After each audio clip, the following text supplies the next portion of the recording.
This is fucking stupid. This is from a movie called New York Ninja, and obviously it's from the 80s. It gets up by the attire and the quality, but that's not the story. This movie has a lot of issues, and I'm watching for the train wreck that it is.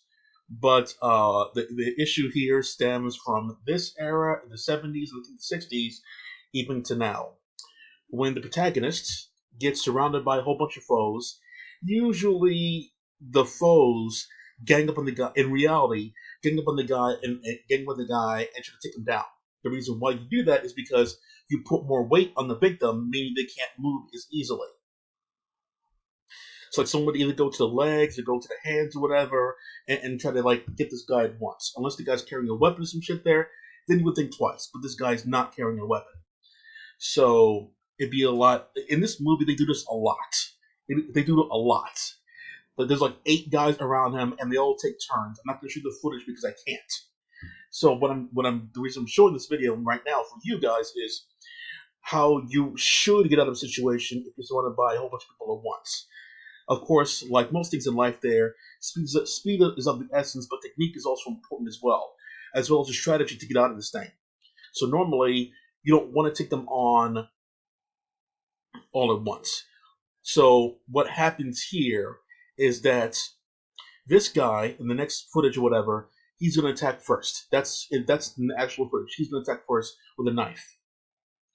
So what would happen here is so as soon as the knife happens, you counter it by putting your hands up there and then knocking the guy away, and then using the gap that he creates by him not being there, you get out of that spot and go over here. And then likely the foes are going to line up to try to get you, and you take them on either 2 at a time, which is a lot easier, by the way, than 8 at a time.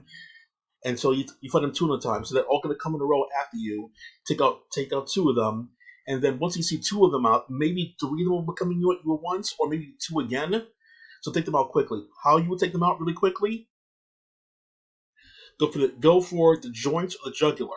Those are the ones that are really opposite patterns that people are usually not expecting. So what happens here?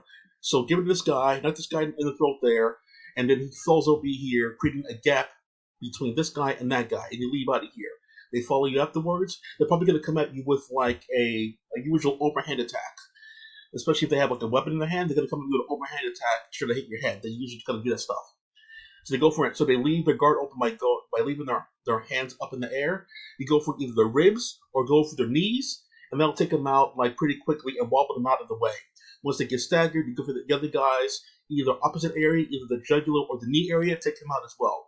You can see where he's going to block by the position of his hands. Same thing with the rest. Take them out in the same pattern. The last guy left there, if he's smart, he would run away.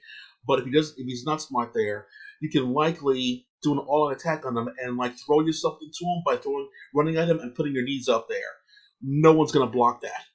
You can try to block it, but your body mass weight against his knee, it's not gonna work out good for him. It's gonna blow him away. Basically, Daniel Bryan's running knee, but both knees into his chest, not like his head or whatever. So like do that kind of stuff. And you should be able to take down all 8 of these guys, not at the same time, but using strategy. You should be able to take on all 8 of these guys here if they fall for your pattern.